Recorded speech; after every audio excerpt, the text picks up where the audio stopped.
నిత్య పద్య నైవేద్యం మంచి మాటకు మంచి పద్యం 342 సేకరణ పద్య రచన సహజ కవి శ్రీ అయినాల మల్లేశ్వరరావు తెనాలి.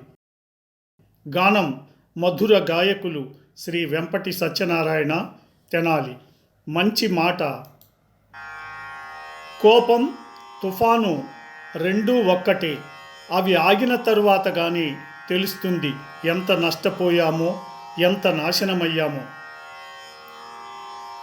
కోపము తుఫాను రెండును కూడా ఒకటే, విధిగా అవి రెండు ఆగిన పిదపగాని ఎంత నష్టము జరిగెనో, ఎంత చింతో, ఎంత నాశనం బైతిమో ఎరుకయగును.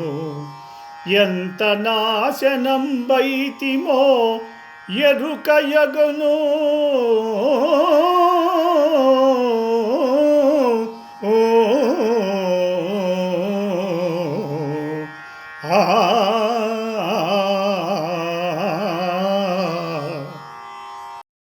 ఈ ప్రోగ్రాంపై మీ యొక్క అభిప్రాయాన్ని లైక్ చేసి కామెంట్ రూపంలో తెలియజేయండి.